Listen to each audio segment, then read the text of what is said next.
Hello, welcome to my show. My name is Bret, and I'm here live every Thursday in case you have just shown up here for the very first time, because you're in luck. Today, we're doing all pure Q&A. No guest, no agenda, no topic around containers and DevOps is off topic. So thanks for showing up. Thanks for being here. In case you are one of my Patreon subscribers, thank you so much for being a patron. You're the reason that this show goes on. You inspire me to actually thank people. People will give you a few bucks for some good stuff, or hopefully what's going to be good stuff today. So I'm here to answer questions about DevOps and maybe talk a little bit about what I've been working on this year, or just, projects that I've launched, stuff like that. If you are interested in the Patreon membership, there's a few extra benefits. Let's see if I can hit the right button. There we go.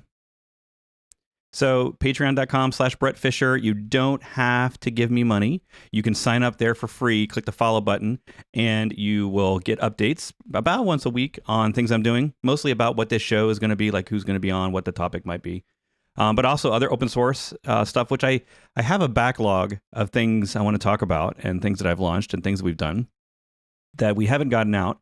And I need to do better at that. Or maybe we have and I've already forgotten. That happens too. But if you'd like to get special benefits, including access to a monthly hangout, basically like it's a Discord hangout, so it's kind of like a Zoom call, but funner. We do that every month on the High Fivers plan. That's kind of fun. It's like a coffee hangout with other DevOps professionals. And we talk about our projects or what we're working on or just geek stuff. And so yeah, you can do that. And thank you so much to those, again, that are supporting this program. And we are indeed working on the podcast. We've got 4 or 5 episodes already finished, and we're working on more. So we'll be relaunching that podcast soon if you were a fan of the audio-only version, which is turning into a shortened, cut-down version of this show. I know I've been saying that for a while, that we're going to be doing that, but really, for reals this time. And it does take a lot longer than I expected to actually take a 2-hour or 1-hour show with Q&A or with a guest or whatever, and then take all of the audio-only relevant portions and then cram it into a smaller episode. But it is kind of fun to do. So I'm excited that we're re-releasing that this summer. I said it. I committed to a time. I hate it. I hate committing to deadlines, but we're definitely doing that. All right. What are we going to talk about today? I've got some guests coming up. We're working on Honeycomb being a guest on the show, if you've heard of Honeycomb.io. And we've got other things, some Docker captains that haven't been on the show recently. There's some new Docker captains in the captains program. And I'd love to have them on this show. So if one of you is hanging out in chat and you haven't been on this show and you would like to be, or if you're a Kubernetes, basically the CNCF ambassador program or anyone like that with sort of a speaking background, and those are always fun people to have on because they're always working on some project that they're going to talk about at their next conference. So it's always great to hear about those things. And if any of you have ever submitted a talk to a conference and you want to talk about your talk, you want to pre-talk your talk, that would also be a good thing to reach out to me on Twitter, and let's see what happens. Always fun to have people with container and DevOps stories on the show. All right. So while I wait for y'all to come up with some questions, some of the things that I've been working on over in GitHub recently that you may or may not have heard about. And I'm basically just going to have to go down my list of repos because I've been publishing some stuff lately. So I think you've heard, if you've been around lately, I've updated all of the courses. We're actually now fixing some of the courses with stuff that will work on Apple M1 and Raspberry Pi. So basically ARM support for all courses. And that means all code, all container images, everything runs on multi-platform. And that's actually turned into an entire project. It's months of work, way longer than I thought. And then there's actually some ongoing tasks where we're using older images that don't support ARM at all, or we're using Java, which is just a pain in the butt to get working on ARM, especially 32-bit ARM for Raspberry Pis. And so that has been a painful but educational adventure this year that I probably should just dedicate a show to. Actually, now that I think about it, I've definitely dedicated lots of shows this year to ARM because it is exciting. It's exciting to see the progress that Apple has made in all their devices now with their M1 chips. And then for that to spill over into Raspberry Pis, pretty soon Windows services that they already have ARM today, but that are good enough for me to be motivated to use it. So that's exciting to see a different platform. But for us developers, us DevOps people, if you're an operator that's kind of like me, I'm more of an operator than a developer, those problems get hard to solve because now we can't just assume we're x86 anymore. We have to do multiple platforms. And Docker images actually make that the easiest it's ever been, but it doesn't make it easy. It makes it hard. So what you'll notice in the list is a lot of my apps and example demo repos are all updated. And another thing you'll really notice in here is my affinity now for GitHub Actions, which we have done. I've talked about multiple times in this show. We have talked about GitHub Actions, I feel like almost every episode this year, because it is quickly becoming the default CI, in particular in open source. So you'll see now in all my repos, they're all now basically sample repos of how to use GitHub Actions for things like linting and for things like building Docker containers, Docker images rather. So you will see in almost all of my repos now a linter workflow, and they're all going to be in this .github directory under workflows. And you'll see a linter workflow that goes through and uses GitHub's sample linter. I'm sorry, super linter. It's a linter of all linters. It's basically a project to collect all the preferred or popular linters for every file type in a developer's workflow, and then put them all into one super action. So this action runs essentially, I think it's bash script that will look at your files, look at only changed files by doing a diff, and look at that commit, and then scan those files. And if it's a markdown, it's going to use a markdown linter. If it's a Docker file, it's going to use a Docker file linter. If it's a Ruby file, it's going to use a Robocop or whatever. It's, every language is in there that I've found so far. I mean, Terraform's in there, Kubernetes manifests are in there. It just goes on and on. So that has really helped my workflow, because now on every PR and every commit to one of the major branches, like the main branch, I'm now getting linting, which turns out I needed, because my markdown isn't perfect. My readmes are not perfect. My Docker files, and especially my bash scripts, because it uses 2 or 3 different shell checkers, and my shell stuff doesn't have error codes, proper exits, all sorts of little things in it that make it more robust. And these linters are catching that in a lot of my code. So if you stared at all of my repos and started looking back in time, you'd see me fixing linting issues in the PRs that they're running, which is exactly what we're supposed to be doing. But now this is the gold standard for me. This is I'm implementing this as my linter from all of my projects. I'm adding it to my clients that are on GitHub, which is basically all of them. I'm encouraging them to adopt this and helping them adopt the super linter. It is not perfect, but it is a huge step to especially a polyglot team. If you work in a team that has more than one file type, you probably aren't linting everything you could be linting. And it's best to start now before you have 1,000 files and then the linter's complaining with thousands of complaints, right? So it's the earlier in projects you can start linting, the more likely they will be standard. They will follow the best practices, because most linters implement best practices. They're not checking for proper function as much as they are checking for best practices of that language, spacing, proper, semicolons at the end or whatever. It'll do stuff like that, right? So I highly encourage that you all check out Superlinter. Just Google Superlinter. And I could do a whole show on that. Thumbs up, by the way. Give me some thumbs up if you would like a show on Superlinter and how to implement it in your projects. And I will do a show on that. And maybe someday we'll actually have a course.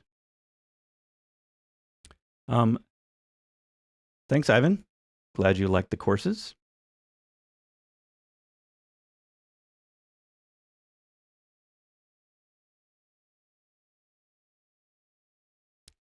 See, Biker's got a question I think we're discussing in chat. I had to get back into Windows containers and ran square into the craziness of Windows 10 laptop builds not working on 2019 server. Finally found the correct base image, but is there any URLs that put sense to this madness? Base images in Windows containers are just part of your suffering, I guess. I love Windows. It's not my primary OS nowadays, but it was the vast majority of my career was on Windows. So I have an affinity for it, and I wish it was better. If you actually go into if you go into Docker's repos, especially the roadmap, I think all the open tickets on Windows are from me, right? And I don't even use Windows every day, but I want it better for you. I want it better for everyone. So I put in that thing, ideas around stuff like that, and there's just not a lot of movement. And I don't know if, my sense that I get from the people at Docker, and I don't have a lot of access inside of the Windows team, but the sense I get is that it's just there's not a lot of people asking for it. Like, I guess Windows containers are still not an incredibly popular thing for Windows people. I can tell you, of all of my Windows admin friends that, are in local companies, like people that I used to work with when I was in Windows shops, which I'm not anymore, but I still have all those contacts. None of them are using Docker. None of them. I've been telling them about it for half a decade, but none of them are using it. And I don't know why. I feel like they're just kind of, not to knock on them, but like they've got too much work to do already. And it's not obvious to them how Docker on Windows can solve some of their problems or make it easier, so they're just not using it. And I know that some of them have learned about it, but I don't think they're actually implementing it yet. So I wouldn't be surprised if technically we could find out that there is going to be an upside to Windows containers, and it's just a decade behind Linux. Like, in terms of adopting containers as a standard format for deploying software on Windows servers, like we might find out that it took a decade for that community to really go deep and like it become the default for deployment, right? So like a team today, if I work with a SaaS company or anyone that's doing significant Linux-based development in the cloud or whatever, they got Docker somewhere in their infrastructure and they're increasing its usage. It is definitely not that for the people I know in the Windows community. And I don't know why. It's a shame. So I wish it was better for you, Biker. I'm sorry. I'm moving to .NET Core so I can use Linux servers only. Here's the weird thing, is I think that's exactly what Microsoft is doing, right? We just got announced. What was it? The announcement from Microsoft that they're deprecating. What was it? Someone knows in chat. They just announced it like 2 weeks ago that Windows Server, they're not it's SQL Server. They're not supporting the non-Linux SQL Server. So the Microsoft MS SQL is no longer officially being supported in containers. So evidently it was because of traction. Like they just didn't seem to get enough people using it. People that are using containers will use the Linux version of Microsoft SQL. Which is really new, and I didn't know that it had all the other integrations. I thought it was just the database portion of Microsoft SQL, because when you install Microsoft SQL Server, the full end product, like it's got tons of things beyond just a database server, and reporting server and all this other stuff, right? And I didn't know that stuff was available on Linux yet, or maybe that stuff just doesn't matter. It's a very confusing time, and I wish. I've actually had a Microsoft SQL expert on this show last year. I can't remember his name, but we had an episode. We had a MVP from Microsoft MVP program talking about Microsoft containers running Microsoft SQL, and now that's not really an official thing anymore. I mean, you can still make it work. You can probably keep it around or whatever, get your own repos, but Microsoft will no longer be providing those. So it's sad. It's a sad time, I think, for Windows containers. We're kind of in like a weird place. So my advice to everyone is, I was bullish on Windows containers a few years ago. Meaning I was pro, like I knew it was still early days, and I was telling people, hey, if you're a Windows shop, like do this. But I think that for me, I finally have decided that until we see Microsoft's own product line, like everything in their server product line support containers, and every new product releases as containers, because I still don't see that. But if we don't see that, then I feel like they have to lead, right? So if their products aren't in containers, if that's not their preferred way of running Microsoft Windows Server stuff made by Microsoft, then what are we all doing? Why are we doing that? Now, I know .NET apps are obviously probably the easiest thing to do in Windows containers, the .NET Framework apps, and that's probably the one that's the most likely that I would ever recommend using, because now you can have a single Windows server running many different websites and many different containers. And if you've ever been a Windows web server admin, like it gets complex to try to manage different websites all in different IIS sites and trying to not allow, server settings versus site settings and keeping all that stuff isolated and not having things affect other things. And, that's why we have containers, right? To isolate these things, allow them to be easily updated. So that's, I guess, the one area that I would still say I would recommend if you have .NET Framework, right? If you have .NET Framework apps, traditional .NET Framework apps, try to get them in Windows containers, and they'll be easier to update, and you'll be able to have like a huge Windows server with IIS and run all these different websites independently in an easier way for easier updating, easier testing, easier local dev or whatever. But everything else now, I feel like on Windows Server, like go to Linux. You're going to have to go there. Like, because technically you can do Python on Windows containers. You can do all the other, Node.js, whatever. But I just don't see people doing it anymore. And I don't want to be recommending it to people when it's clear that it seems like Microsoft isn't making that a priority, right? I rest my case. All right, great talk about Windows. But yeah, Biker. Microsoft is depreciating the framework, right? Well, the problem with that is it shows their future, right? Like their future is cross OS. It's very popular. I mean, I've been running GitHub. I've been working on GitHub runners all week, and GitHub's GitHub runner app is .NET Core. So, or just .NET now. So you can even see where like GitHub is being affected by the .NET framework spreading into Linux, and all of my friends that are .NET people are all getting into Core. And the teams that I've worked with over the last 3 or 4 years are all looking to move to Core. I say Core, obviously it's not Core now because .NET 5 is just .NET.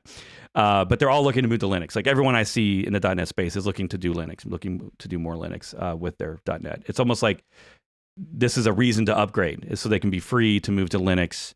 It makes the cloud easier for them. It makes the cloud less expensive because they don't have to pay for Windows servers in the cloud. So anyway, pigs are flying. Yeah.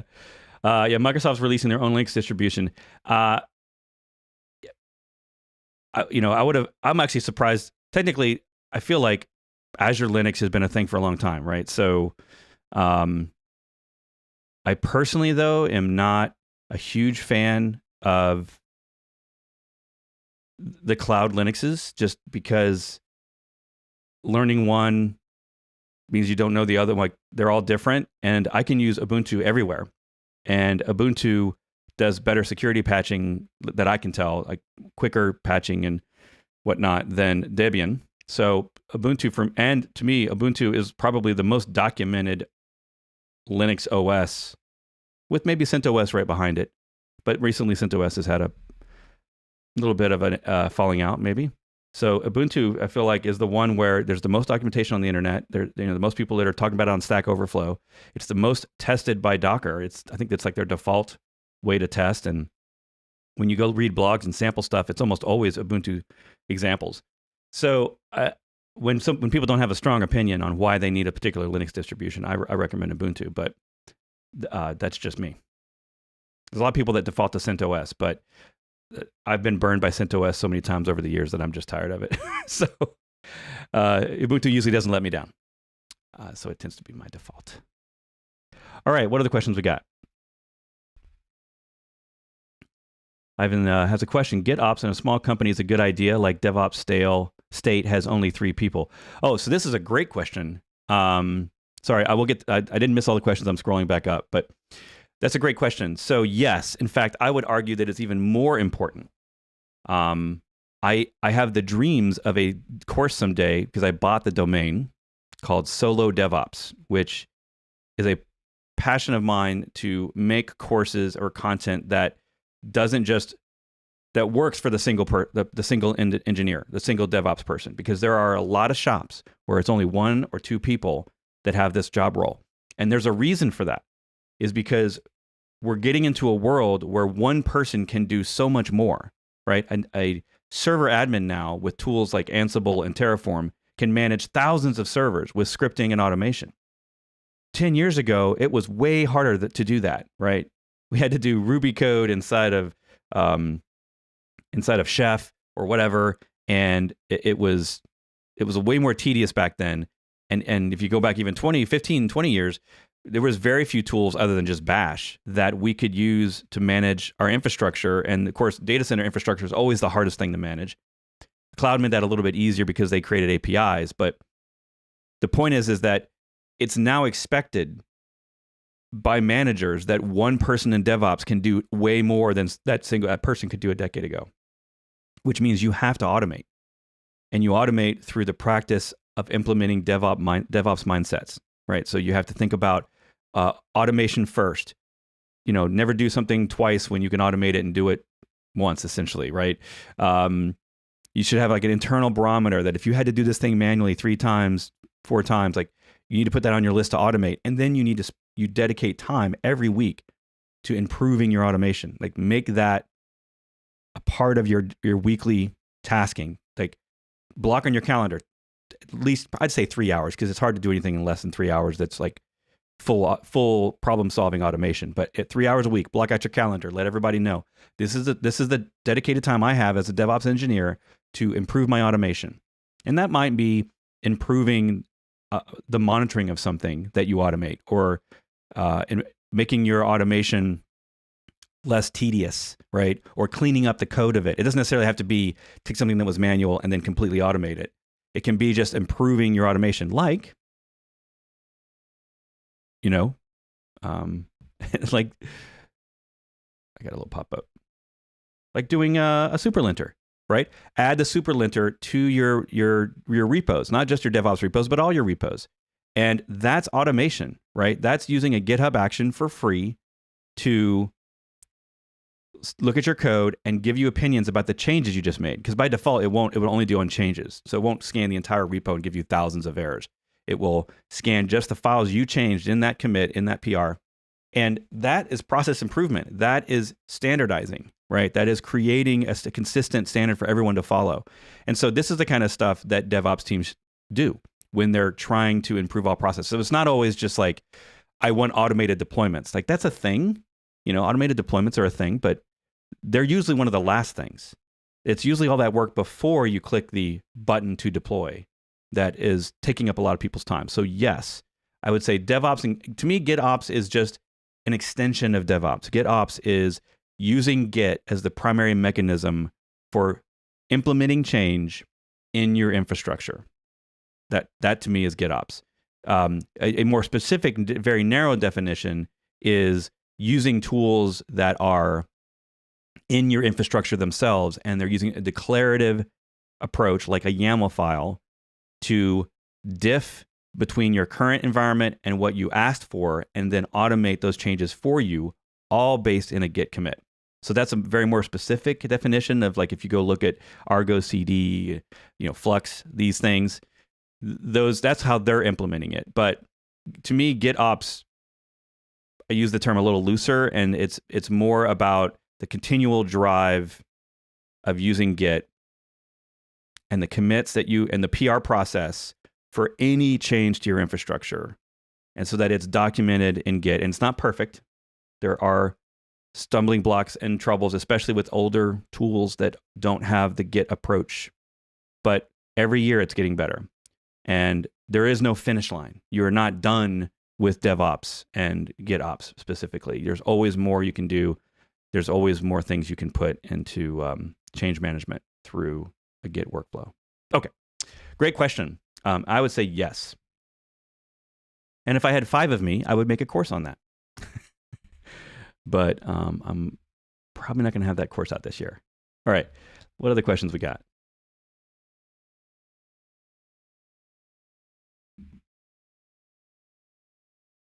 Sporting my Docker mug today.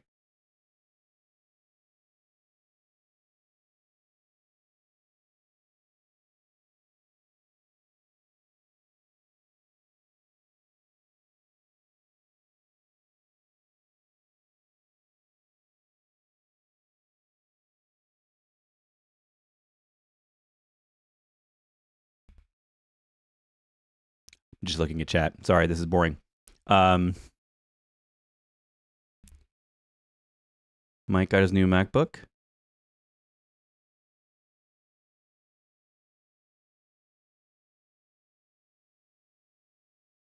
I haven't used Migration Assistant on Windows 7. Mike, Windows 7? Come on. Yeah, I can see why that would fail because it's Windows 7. I'm teasing you, but congrats on your MacBook Air. New hardware is just fun anyway, regardless of whether it's Mac or Windows. All right. I missed David's question, and I think it got answered, but I'm going to put it on screen anyway. David asks, when a pull request is merged into master, should the Docker images produced by the PR be reused to publish them to prod? Or should I rebuild the images with the master base code? So that's a great question. And let me just show you. How about that? I'll show you what I do. Basically, my answer is let Docker solve that for you.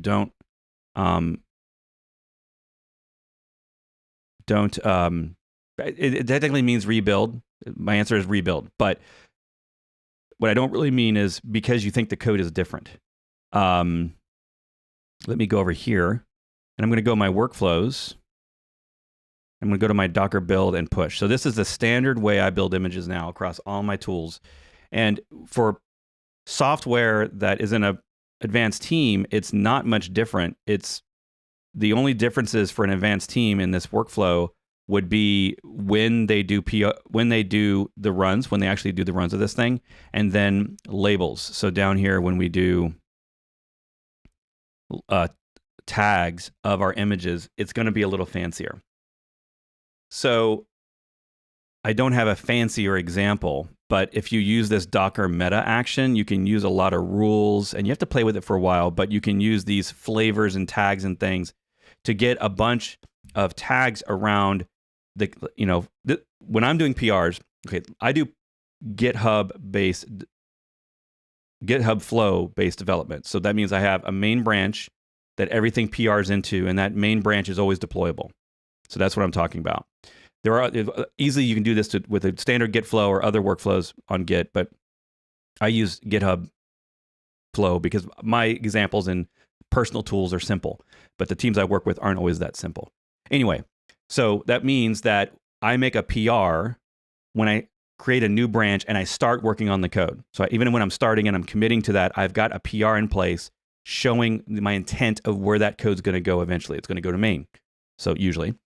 And so this is designed to run on every commit to any pull request that will end up eventually on main. So if I do a pull request to main, every commit will run this full workflow. And whether you're using GitHub Actions or you're using Circle CI or using Jenkins, whatever, this is the workflow that I would recommend. And so then I also do pushes on any main branches. Now, if you're in a situation where you have multiple release, like you have release 5, release 4, and of your software, and you need to maintain those, and you'd have to put all those branches in here, not just main, right? I'm also ignoring things that I don't want to cause a rebuild of an image just because I updated the README or I updated the workflow of the linter, which isn't related to building Docker, because that's in a separate workflow. So I basically avoid unnecessary builds of my images. So this path ignore is definitely, I recommend that. If you're in a mono repo, then you would have paths in here, and you would only list the directories that you want to build for that particular Docker image, right? In case you have multiple directories with multiple Docker files in each one, right? You could have a Docker file for your Ruby app and your backend app or whatever, and your front end app, and they're all in the same repo. Then you would have to put a paths statement in here and filter that. Anyway, so once you get down the job, what this really means is this is going to build the image on every commit, on a PR branch, and on the main branch. And I use this meta down here. It's kind of smart. And if you go look up the documentation on this, it will tell you that you can set it up so that it names it with the PR number when you do a PR.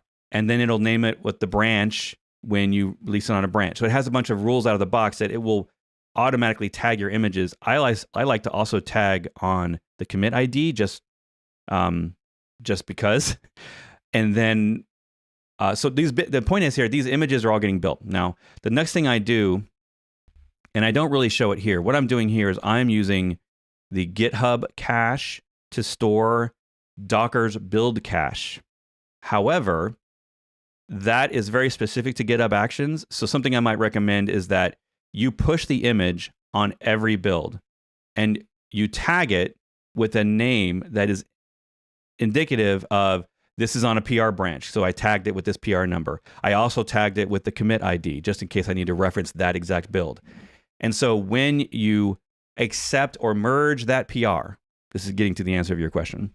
When you accept that merge PR into, you're technically doing a push, right? Because a merge is a commit on a branch that you pushed.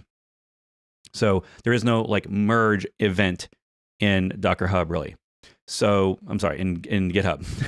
So what I do here now is instead of caching, a more generic approach is I push the image with specific tags that indicate it's on a PR so that it doesn't replace latest or replace my release tags. But then you can have right here, you can have this. Notice on here it says basically don't push the image if it's a pull request event.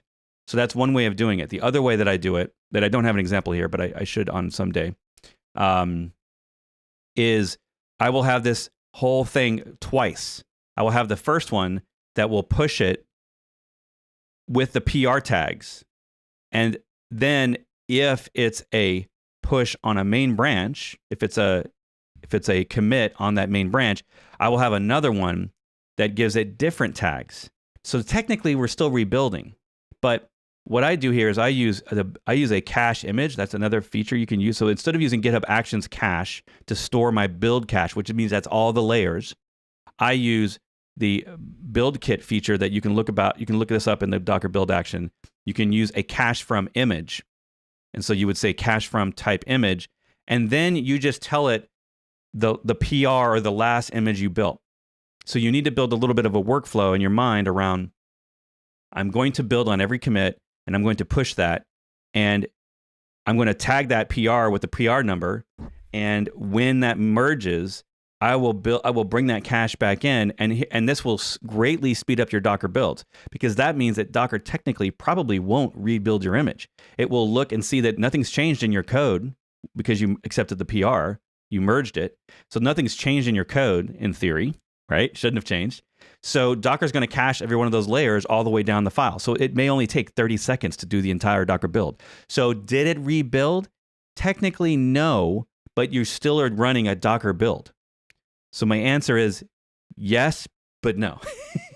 So that's the whole idea of getting this workflow down, is that if I'm linting on every commit in a PR and I'm testing my Docker builds on every commit in a PR, it's easy for you to do the next step, right? And now run that image and run a test in it.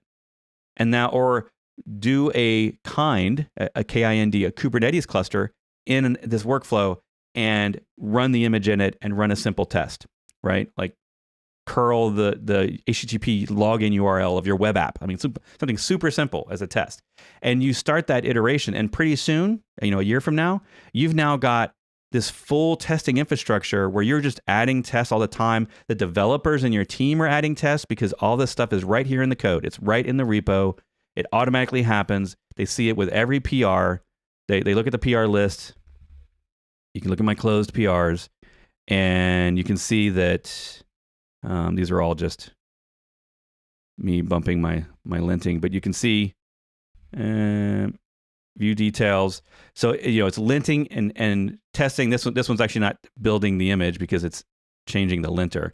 But if I went back to my PRs, you can actually see that. I don't know if you knew this, but you can see all these in your commits. So you can go into your commits in GitHub.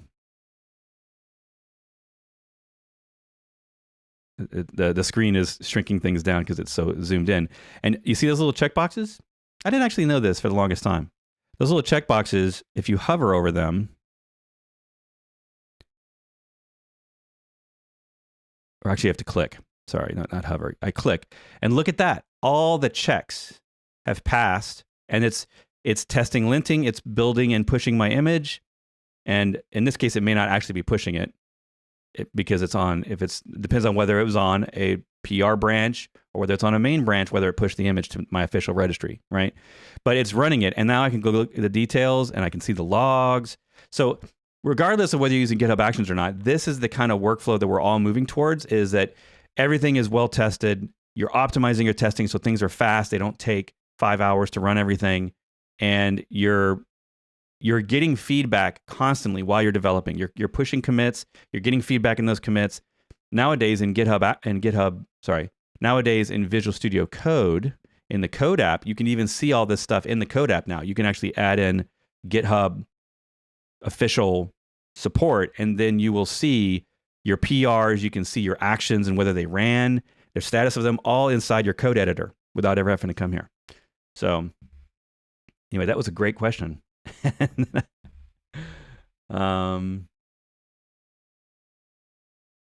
I think I've got the backlog of questions. Great one, David.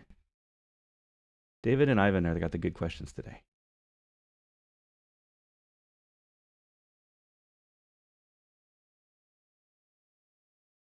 Yeah, it's a great point from Peloton. Is in a smaller team, technically, you may have less to overcome because of less complexity. So I'm always driving for simplicity. I will make decisions based on, can I speed this up? Can I make this thing faster? Can I automate it? Is it cheaper? Right? Those are all criteria. And there's very rarely am I ever making a decision based on one criteria. Like, is this GitOps? Well, then I do it, right? That's not enough of a reason. So I always go looking for the things that are the pain points. Like, what is painful? What they call that toil in the SRE and DevOps world. We call this toil, which is something that's arduous, it's boring, it's repetitive.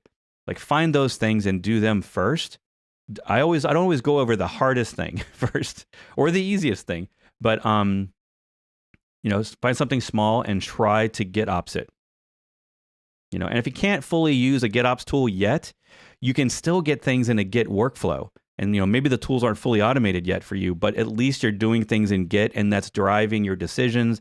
You're having other team members approve your PRs.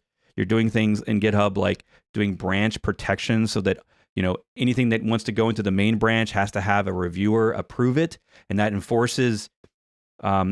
It reverses what we call tribal knowledge, and tribal knowledge is bad. Tribal knowledge is where I'm the only one that knows how that system is built because I'm the only one that did any of the work, and the work was in shell in an SSH connection, not in Git, and that's bad. So that's why we love tools like Terraform and Ansible, is because I put all that in Git.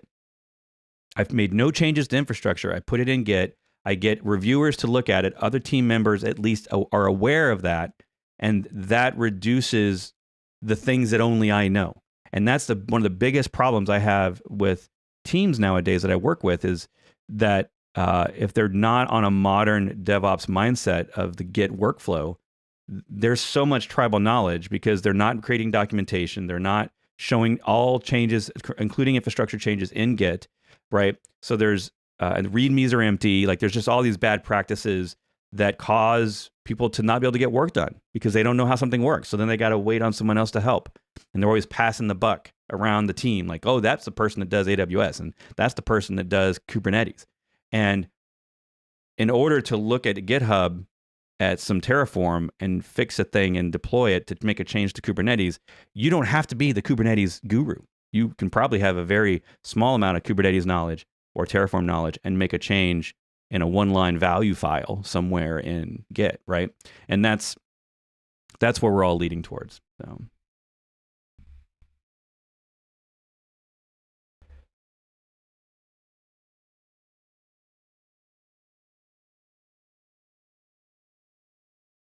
All right. Thanks for the repeat on the question, David. Sorry, I missed that.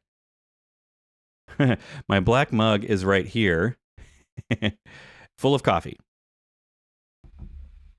In case you don't know, this is not coffee. This is actually tea to help me save my voice so that I can talk longer. Because I'm on meetings all day and my voice tends to go.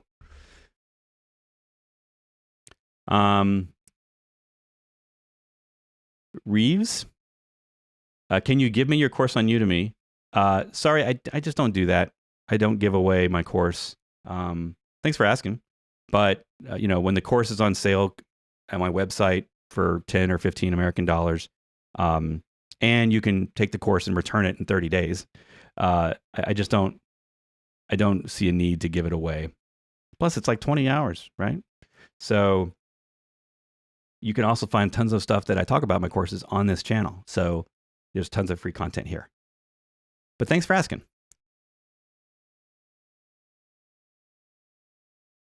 Oh, it said it was supported. Yeah.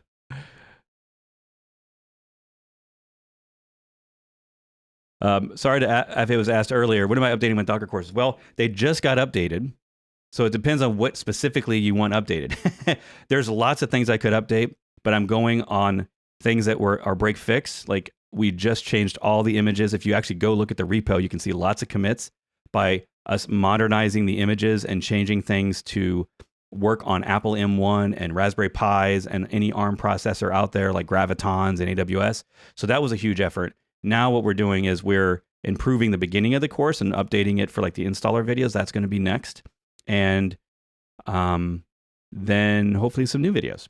So there's rarely a month that something doesn't get changed in the course. So it just kind of depends on what you're looking for. Because a lot of times things that people ask for in the course are like, hey, can you add this to the course? It's actually in this YouTube channel. You just have to go find it. And it's sometimes not always easy to find. So yeah, if you have a specific question on something that you're looking for, I can maybe help today.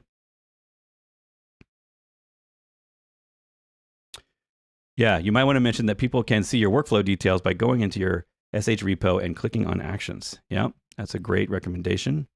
And I will do that. I'll put that link in the chat. Yeah, what we're looking at here is under actions. You can see all the runs of all the things that have been going on in that particular repo.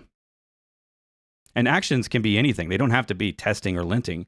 They can add a comment, based on something. They can do just about anything. It's just a workflow engine. So you can search on the marketplace. You can go to github.com/marketplace. And you can search for just about anything you want. You click under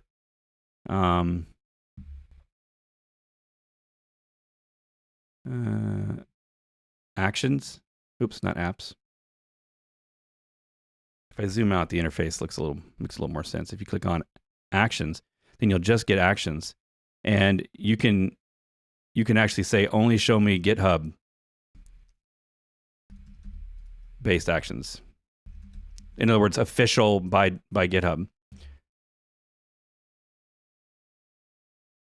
Only 2? I would expect more than that. That can't be right. Oh, because the publisher is based on the org, maybe? So, I don't know. Runner? I don't know what it's based on. Can't just be 2 for GitHub. I have not. Yeah, I'm not a publisher. I have not put any official. I'm just taking everybody else's work and using it. So, thanks for that.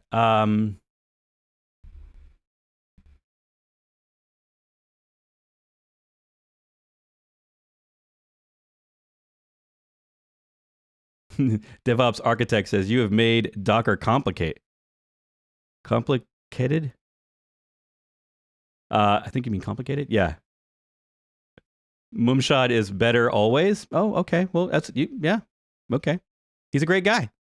I've not formally met him, but I've actually been on a Zoom call with him where we were all talking to Udemy.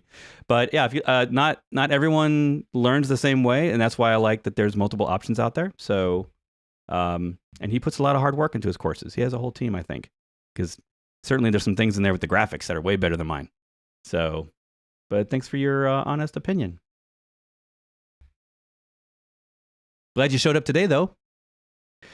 Let's see, monorepo versus polyrepo, based on my experience. There are reasons for both, and I use both. I even use both in my courses and in some of my samples. I have one called Bret.run, or I think that's what it's called, Bret.run.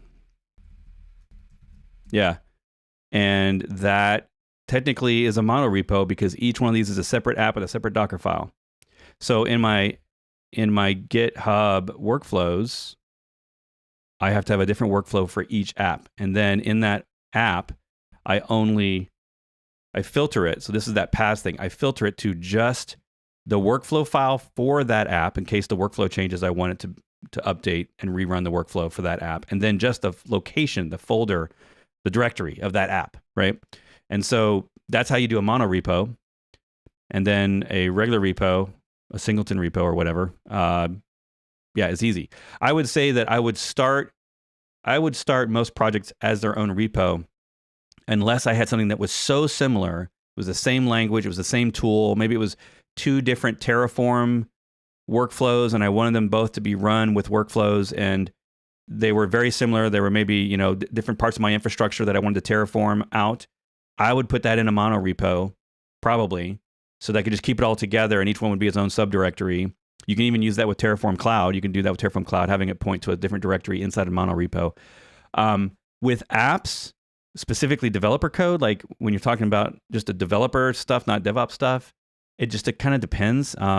If you're doing true microservices with dozens and dozens of microservices, or hundreds potentially, like that workflow of having many different repos becomes its own problem, because now you need tooling that you have to make or find to keep all of your repos in sync and on the same branches, and like it. So it maybe is easier in some of those cases for a mono repo, but it really kind of depends on the culture. It's very much a culture answer, and the culture of the team, how they think about things. So I just adapt basically to whatever the team that I'm working with is. That's a great question, though. Thank you, Cyril. Hopefully I got that right. Thank you for taking my courses and liking them. Yes. Pratish? That how I say that? Pratish? Thank you for that. Sorry if I messed up your names, but I'm trying. So yeah, thanks for taking the courses, and I'm glad you found them valuable. And yeah, we're still full-time, not full-time, like half the time of the week is spent working on courses in some fashion. So sorry if it's a stupid question. There are no stupid questions here. But this is the internet, so I guess someone could try. Sorry if this is a stupid question. Are you suggesting that Git workflows are better for Docker rebuild pull than trying to use Jenkins pipelines? So no, not sure that. Let me see if I can answer the question. If I don't answer correct what you were looking for, Vamsi.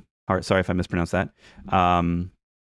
If I'm not answering your question, ask another one. But basically, no, I'm not suggesting you can use Jenkins pipelines all day long. I am not a fan of Jenkins because it is, I consider it sort of a legacy technology that had its day, but it is complicated. It's hard to manage and maintain. And there's much simpler tooling out there. Circle CI is a great SaaS. GitHub Actions is, I think, the one to beat. But they all do the same thing, right? They're workflow engines, pipelines, whether it's pipelines or it's workflows and GitHub Actions. The term doesn't matter. You can use whatever tool you want. You can use Drone. You can use, which is completely open source. But a lot of these tools, it really depends on the ecosystem around them. And, GitLab is another one that has a huge ecosystem of plugins. And so those are all fine. But it's the mindset of how you're implementing that stuff. So one of the problems that you can get into with Jenkins is that not everything is automated through Git. And that's what you want. In other words, you want to store your configuration and your settings with your code in Git repositories. And then one of the problems with Jenkins is that it ends up with so many different setting screens and so many different things that you can sometimes, Jenkins becomes the place that you're actually storing your configuration, like your infrastructure and all that stuff. And it's locked in the database of Jenkins, and it's not in Git, and it's not using a Git PR workflow for change. And that's what I'm advocating for, is using the Git pull request workflow for all things that you can do that with. Infrastructure, code, testing, deployments, all of that stuff in Git. The tool that actually does the work could be Flux, could be Argo, could be Jenkins, could be GitHub Actions, could be, Azure pipelines or whatever those are called. I keep forgetting the name of those because I haven't used them. The tools are irrelevant. Like, you might have all those tools for various reasons.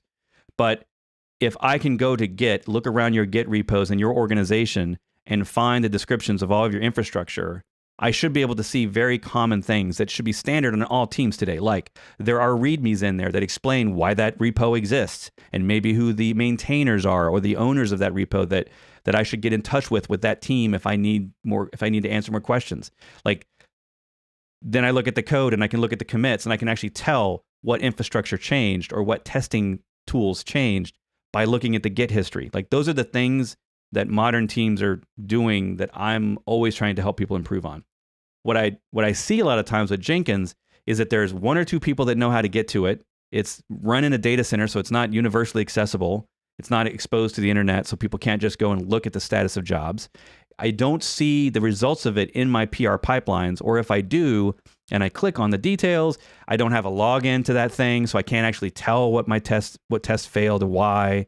And then when I go to Jenkins itself, it's there's a lot of knowledge you have to have in order to just figure out what's going on in it, because it's a relatively complex product. And it's built over decades of mindset change, because when Jenkins was created, we didn't have DevOps. Like Jenkins predates DevOps. It predates everything. So the way, it predates containers.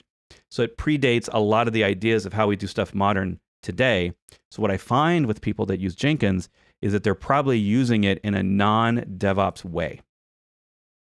Other tools that are more modern, like maybe GitHub Actions, Circle CI, or something like Drone for open source, Tecton, was it Tecton? There's a bunch of other tools as well that I'm talking about here, but these workflow tools, if you look at the modern ones that have been created in the last 5 or so years, there's a bias or opinion towards supporting containers natively out of the box without any plugins or add-ons, describing things in YAML or a very similar syntax to YAML, stuff like that, assuming that it's going to be changed or that workflows will run based on Git commits, and that includes infrastructure as well as the settings inside the tool itself that are stored in Git. So you start to look at those tools and you see that those are the trends, and Jenkins doesn't always follow those trends. So I find that people that use Jenkins tend to misuse it, and it doesn't really keep you on the rails that you need to be in for modern DevOps. I hope that answers your question. Yeah, I have not tried Apache Airflow. People have been talking about it, but yeah, the data scientists love it because it's Python. The problem, so there's pros and cons to using things like Apache Airflow or the other one that I had on the show recently, where it's developer-driven workflows. Is not everyone in your teams is a programmer. You've got people that are programmer-ish, right? That do some coding, and really don't code for a living. They might do code part-time. But you've got infrastructure people, you've got ops people, you've got product managers. And what I find is that if you can get a workflow engine that is easy to describe in YAML, it'll make sense to a lot more people in your wider team than just the developers. So if your workflow engine and the way that you automate is only through a programming language, then everyone has to know that programming language, not the one that they maybe are experts in. And they have to be a programmer to do anything. They have to be able to read the code at least in order to change anything. And so what I like about the new, like these workflows like GitHub Actions and Circle CI and all that stuff, is that it enables non-programmers in your teams to automate, right? Someone in my team could have implemented all those linters and the Docker build without ever writing a line of code. And so I could have an ops person that maybe doesn't have a background in development do that work. I can have a program manager that's maybe not a developer, or maybe was a long time ago, add an action that updates comments or does something automated in a PR where it automates a part of the process. It talks to Jira. So that's what I like about these modern ones. The programming ones, it doesn't mean they're bad. It just means that you have the ultimate flexibility, but it also now has a steep learning curve, because now you have to be a Python developer to do any automation. So that's just me. I think they're really interesting and cool. And if you're a dev shop, like if it's everyone's developers all the time, all your ops are developers, that's not always the case. In most organizations I work with, that's definitely not the case. So anyway, That's just my thought on it. That's kind of why I don't gravitate to things like Airflow, because I end up working with a lot of teams that aren't all developers. Yeah. Cole says, awesome content. How would you recommend deploying a new image to K8s using GitHub Actions in a Gitflow workflow? Deploying a new image to K8s. So you're going to have a Docker. You're going to have the same exact one that I just showed a while ago, right? You're going to have a Docker build here, and it's going to build the image. And when you accept the PR, or even during the PR process, if you want to have like PR-based servers that dynamically spin up, so you're going to build the image and push it. Then you can either in the same workflow or in a different workflow, I probably would do it at least in a different job. You'll have a dependent job that says, maybe we're going to go update this manifest file with the new image version, and then we're going to deploy the manifest to staging or something like that. And that's where tools like Flux and Argo CD can be added to these workflows. So then I would go to the marketplace and I would probably look up those tools like, I think it's Flux CD. Yeah. So a GitHub action to run Flux control commands against a Kubernetes cluster. So they're going to have all the documentation on how to use their tool in GitHub Actions for deploying manifests, or Helm charts or whatever, to a Kubernetes cluster. So I would, and then you can follow their workflow. And so this one's using basically get my Azure Kubernetes servers, right? Get my information that I need, and then run Flux commands. So in GitHub Actions with that stuff, that's how you would do it. And then you could also use Argo. You don't have to use Flux. Look up Argo CD. And the cool thing here is that you could, if you were so inclined, you could be someone that says, I'm going to bash my way through all this automation, right? I'm going to have a GitHub action that runs kube control commands and does things with a shell. But that's like the idea with actions in GitHub is that there's this huge marketplace, thousands of these actions. So the tools that you want to use, you can probably find official versions of those and use those so that you're not having to write a bunch of bash scripts. I shy away from any bash scripting inside of GitHub Actions. GitHub Actions can do all that by default out of the gate. But then what ends up happening is my logic, the logic of my tooling and my actions are all hidden away in bash commands and bash script. And so someone has to learn that and the way that I like to do it in order to help me. But if I'm always doing something like this, that's an official action, like if I'm always using the Docker build and push action, the official one from Docker, then anyone I hire or any team I work with or anyone, they're likely going to have, if they're going to have any experience with GitHub Actions, they're going to have experience with that one, not the custom bash stuff that I wrote. So I'm always trying to reuse these actions because it enables me, who doesn't know about GitHub? Who doesn't use GitHub in some fashion? Learning actions on your already existing GitHub knowledge wouldn't be much work for most people that use GitHub. So I love to use tools that we all know, and even if that means I have reduced capabilities, that I don't have the infinite world of possibilities because I'm reusing existing tools, but I always prefer that because people don't stay in jobs anymore forever. Teams are constantly hiring. Like teams that I work with, they're always hiring because someone's always leaving. People are only in jobs 2, 3, 4 years.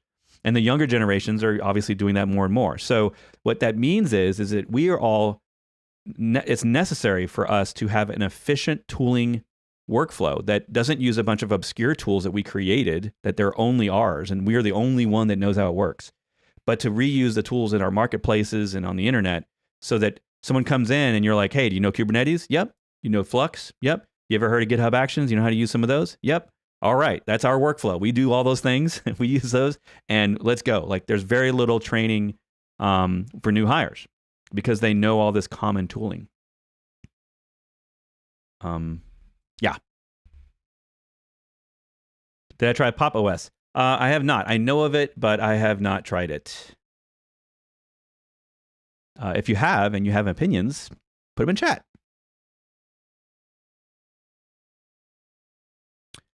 You are all welcome for the advice and answers. Hopefully they help you. Mike's asking here, I assume GitHub Actions can be run on private repos with GitHub Enterprise or code that is not open source. Is it secure enough for that use case?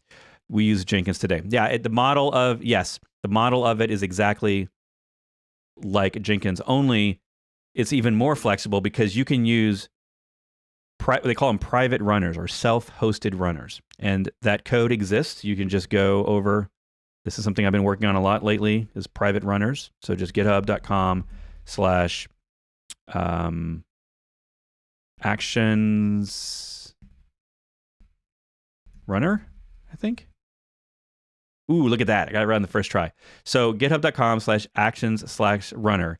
That is the repo where the official runner tools and how to install it on your own servers.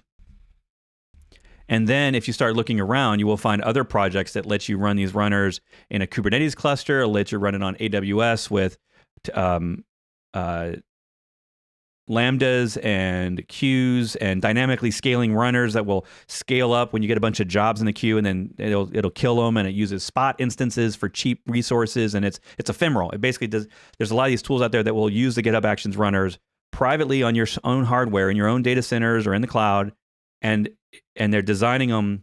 These projects are designing them to be ephemeral runners, which I love. I love that because now I don't have this long-term infrastructure of runners that I have to maintain and patch and update. These things are just spun up on the fly. All right.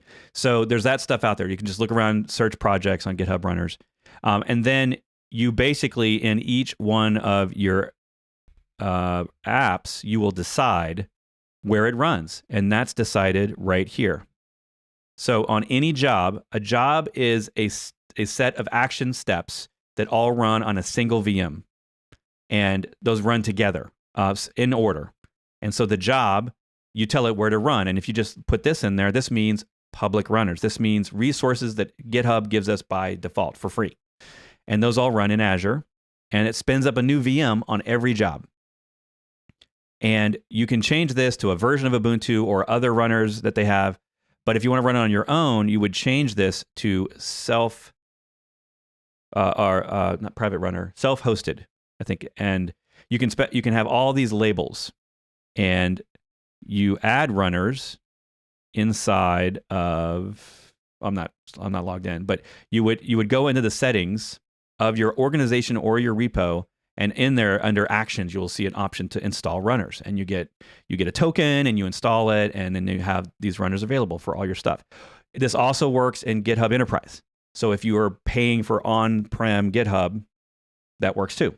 So I feel like it's a superset functionality of Jenkins because I can decide whether I want to run my own infrastructure or not. And I can use public runners on private repos, or I can use private runners on public repos. Like you can split it all up the way you want. All right. You can have your linting done in the public cloud for free, and then you do your test internally in your organization, in your special lab where you have other resources available. Maybe you do that. And you can do all that with the runners. So great question. Your first and most used distro. Yeah, mine's definitely Ubuntu. That's a great question for the crowd. Everybody in chat. If you have your preferred Linux distro and you have a one-line reason why, throw it in chat. Love to hear the feedback and opinions. Now, I'm assuming I have different opinions on, is it my desktop OS or is it my servers? I deal with Linux servers all day. So when I think of Linux, my Linux distro of choice, it's Ubuntu for servers. Now, if I was running Linux on my desktop, it would probably be Mint, which is a variant of Ubuntu, but I love Mint. I like the Cinnamon Mint, actually, which is a theme on top of Mint. Anyway, that's what I use. But yeah, I hear about other people using Pop. There's countless Linux distros over the years, and I've probably changed them every 5 years, but the one that I've used now as a desktop Linux OS when I need to is usually Mint. Is DevOps more of a software development? If yes, then what's the difference of DevOps to Agile? So DevOps is the evolution of Agile. And Agile was something that, it's been around a long time, right? And it was started predominantly in developer teams. And Agile wasn't so much focused on operations as well, although you could certainly use it there. And DevOps was taking the learnings from Agile and then bringing in more teams because now, Agile was used obviously well beyond the software team. But at least the companies that I always worked with Agile it was much about the project process with the developers. And so like I was in operations and we didn't really care about that. We just did whatever the project told us to do. But DevOps, I would say, is a little bit broader, but they are essentially the evolution of one to the other. And we don't really have the evolution of DevOps into something new. What you do have is you have little takes on DevOps, like DevSecOps, which just implements the security team and adds security value to the DevOps workflows. And then you have things like GitOps, which is a specific way to do DevOps with Git. And then you have like jobs, SREs, right? SRE jobs, more of a job title, where I don't really like the title DevOps engineer because really everybody should be using DevOps workflows and mindsets and policies and all that stuff. The job title may be like developer or build engineer or SRE if you're going to be more ops and production focused. Those are job titles to me. But they're all going to be in the DevOps workflow and the DevOps mindsets. So if you're curious more about that, King Lawrence, go read the DevOps Handbook. DevOps Handbook. I would say that's book number 1. There are plenty of books around that. The authors have written other books as well. But I think the DevOps Handbook, if you're really trying to get into DevOps, that's like the original Bible. And it's still a decade later, it's still a great book. I'm not sure if it's a decade old, actually, but it feels like it's been around that long. Someone is telling me, Vamsi, someone was telling me that Swarm is going to be depreciated and Focus is going to be K8s. I couldn't find the same on the net, so not sure of credibility. What is your opinion on Swarm in production? And you're welcome. So yes, I would say Swarm isn't necessarily deprecated. I did say depreciated there. Deprecated. It's not officially deprecated. There are still a team of maintainers inside a company that's sponsoring them, Morantis, who bought a chunk of Docker's staff and technology. But the reality is the Swarm is almost like the beginner tool that teams, as they mature and evolve and they want to get more advanced, Swarm is no longer going to meet their needs. 3 or 4 years ago, we were all relatively new in the orchestration world. So it's not that Swarm won't work for you. It's that a couple of factors. One is that you will probably want to start doing things that there aren't ways to do that in Swarm, or that someone hasn't written the software to do that in Swarm, where they have done that in Kubernetes, right? Every software vendor in the industry is now standardizing on Kubernetes, not Swarm. So it's not that Swarm doesn't work. It just doesn't have all the great tools and ecosystem wrapped around it like Kubernetes does. So there's that. Then just about any team you're going to go into is going to already have Kubernetes or will be considering deploying Kubernetes in the team. Like everyone's talking about it, right? So it's not a matter of if, but when they use Kubernetes. So if you already are going to have to do Kubernetes, I would argue just stick with one orchestrator. Just do Kubernetes, right? Don't do Kubernetes and Swarm and ECS and other things, right? Just stick to one orchestrator. So I still teach Swarm in my courses, but if you look out a few years, I probably will eventually remove that from my Docker course, or maybe I'll just keep it in the Docker course and just make a statement of, hey, this still works. This is still with Docker. You can still use it. Like it's great for personal projects. It's easy. I still have a Swarm cluster running stuff. It's just easy, stateless little things that I do. But if you want advanced, if you want to run database clusters with automated setup and tear down and automated everything, like that's the world of Kubernetes. So I think I answered your question. Basically, it's not really deprecated. It's just no longer the tool of choice. And it doesn't mean you can't use it. Doesn't mean you don't want to learn it. It just isn't what I think most people are using today, especially based on the data that we're seeing that most people are choosing Kubernetes. And that's why I added Kubernetes to my Docker course, because originally my Docker master course was just Docker and Docker Swarm. But the reality was most people were then just going to take that course and go next to Kubernetes. So I added some of that into the Docker course and then more into the Kubernetes mastery course in case you have to do more Kubernetes stuff. Great question, though. Our Azure corporate environment is locked down. Can I use GitHub Actions with private runners? Can GitHub run workflows on my internal private VMs? I'm not sure if that was. It doesn't tell me when you commented how many minutes ago, but I don't know if Biker, did I answer those questions already? Because I just went through all of that. The answer is yes. You can do all that. In fact, I am doing that for my clients.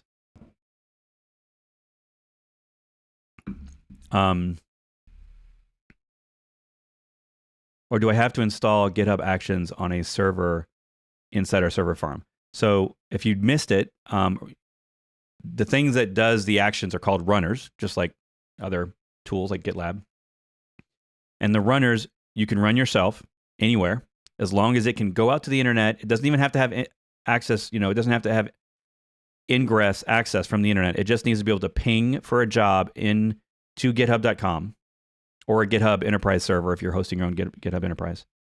It just has to have that one port out to there, and then be able to download images and whatever you need to run in your runners, right? So it's going to depend on what your workflows do. But yeah, absolutely. That's how teams, big organizations that are using GitHub today, that have their own internal image registries, their own internal servers, right? So they're using GitHub Actions to do that stuff internally on their own private runners. You're welcome, King.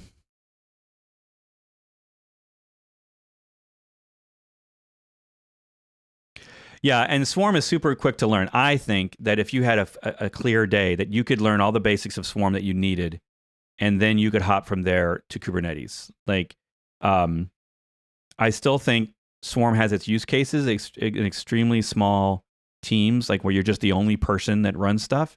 But one of the biggest reasons for years that I was a holdout on Kubernetes and always preferred Swarm, even though Kubernetes had been out longer than Swarm,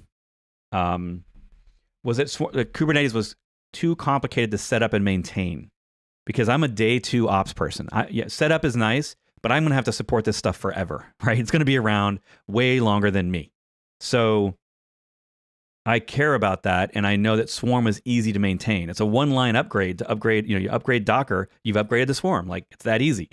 Kubernetes has all these parts and pieces, and you have this separate database, and you have all these different parts of it that are microserviced, and you have the separate command lines that all integrate with the API, and then so there's a lot to it.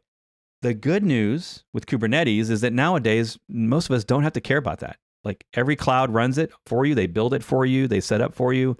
We have all these tools now that will implement Kubernetes for you, like kubadmin and the Ketchup and all these other things that allow an easy install of Kubernetes without you having to care about the infrastructure and how to keep the versions maintained and all that. They all have easy upgrades or easier upgrades.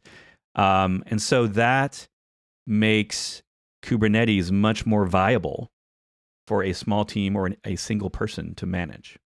So, like, if I run into a team and there's one person there and they're just now doing containers and they have no orchestration, I will tell them, use Kubernetes, use it in the cloud, use something like EKS Fargate, right?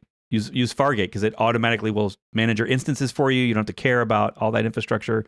Or use Google's Autopilot. Is it Autopilot? I'm trying to remember the name now. It escaped me. But yeah, the fully automated clusters inside of Google Cloud. So that's what I recommend to people out of the gate, like by default. They don't always do that because they have existing rules and systems. But if you do those kinds of things, it basically becomes easier than Swarm to use because you still have to maintain Swarm infrastructure, but you don't have to maintain their Kubernetes infrastructure because they're doing it. And then you just have to write manifests. And yeah, manifests are long and complicated, and Helm charts are complicated. Yeah, I know. Docker, though, is working on Docker Compose supporting Kubernetes. So in the future, you may not have to spend all your time in manifest files if you don't want to. You may be able to write for simple apps that don't have all the complexities, but simpler apps, you should be able to use Docker Compose and the Compose file format with a Kubernetes cluster. I think that's coming. They're already working on it. You can actually build Docker today to support it. It's built into the source code. It's just not on by default yet. So we're waiting on Docker to sort of have an official release of Compose that Compose talks to the Kubernetes API and makes it for you. That would be pretty cool, right? So yeah, that's what I think is going to be the evolution of complicated manifests for people that don't need complicated manifests, is that we can use other tools. Yeah. I know. There's 100 other tools that do this already. But all of us have to learn that tool, whereas most of us know Docker and Docker Compose. Like, I still love Docker Compose on my local machine. I don't run Kubernetes to develop on my local machine. I don't do that. I think it's unnecessary. I do it for testing. If you need to test something, or if you want to automate your Kubernetes testing, absolutely. Yeah, totally do that. But bind mounting my source code into a Kubernetes cluster that's running on my machine and eating up 5% of my CPU just by existing, yeah, don't want to do that. Not fun.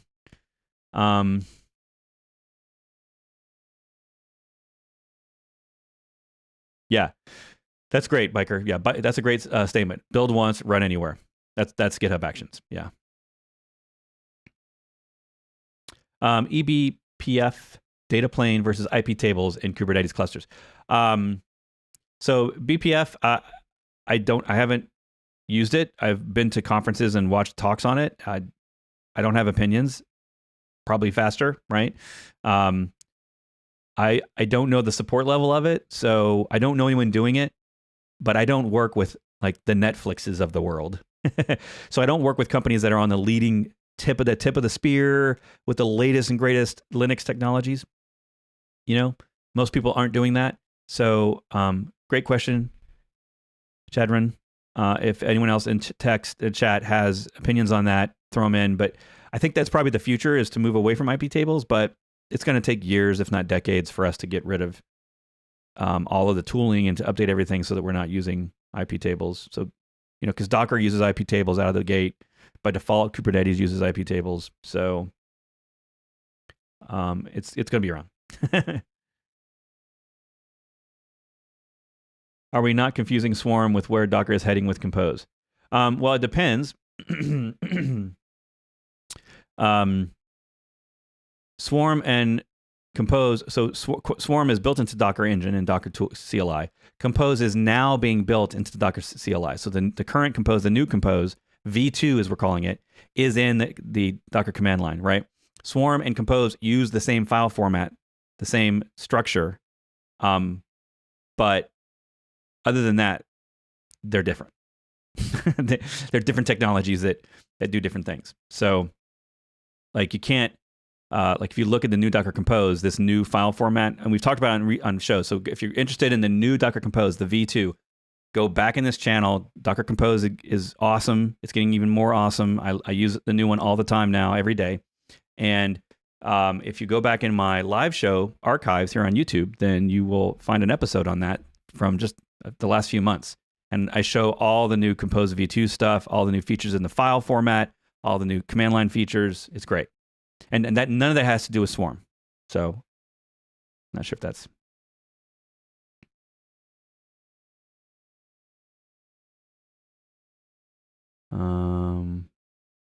Yes, autopilot. Thank you. Thank you, Archer.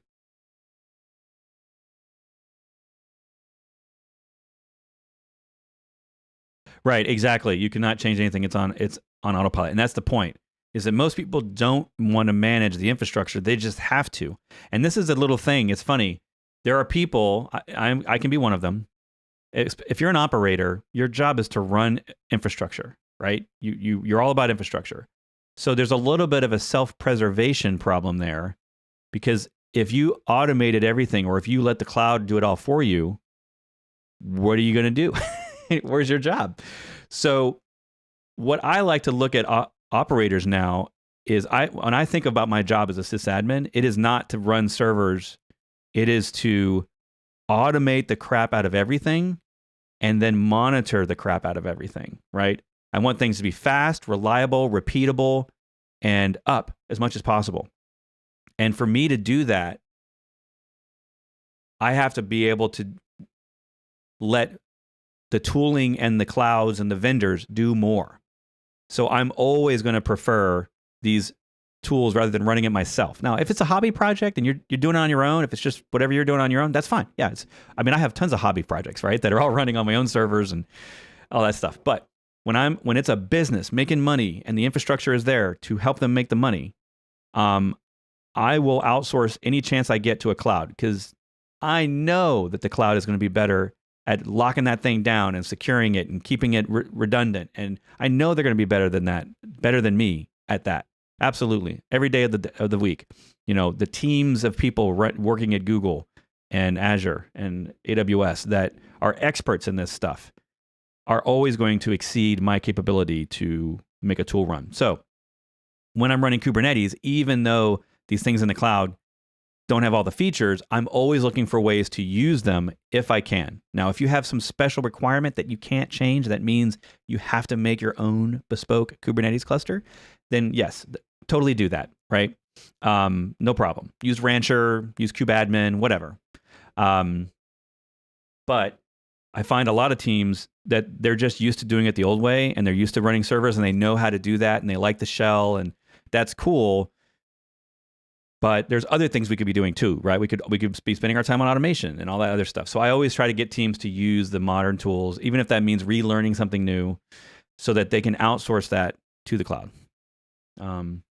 Anyway, but there's nothing wrong with doing things yourself if you have to configure stuff yourself, right? Before GitHub Actions, I was using Drone, and Drone was a lot of bash scripting. So I had to do that until I could get on something like GitHub Actions that automated it for me.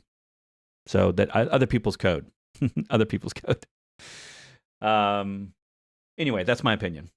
All right, everyone, we have been around for an hour and a half, and hopefully I've answered all your questions. If not, this is your last chance. You got 30 seconds to get the last questions in. All right, and we're going to have some guests coming up. I don't have dates for that yet, but we've got some stuff happening in the pipeline. So check back every week. If you want to know about episodes, remember, go over here to Patreon. You don't have to pay any money. You can just click that follow button, and you'll get my basically a weekly email from Patreon that basically says what's going to happen on the show. If it's something special, if I have a guest, I'm usually going to post on here. It's one or two posts a week at most. It's not high traffic. You can do that. And thank you to all of those that are giving me a couple of coffees a month. I really appreciate that with your patron subscriptions. And you get special benefits as doing that. You get to be a part of some exclusive Discord stuff. So if you want to be in our Discord chat, by the way, totally join right here, devops.fan, where we talk this talk all week long in Discord. So everyone's in there every day. There's just so much stuff. We've got thousands of people in there, and it's actually it's too much for me to keep up with, which is kind of exciting to have so many people working in DevOps trying to implement containers and all that stuff in Discord. So go check that out, devops.fan. And thanks for showing up. I will be here the same time next week, and I hope you'll join me.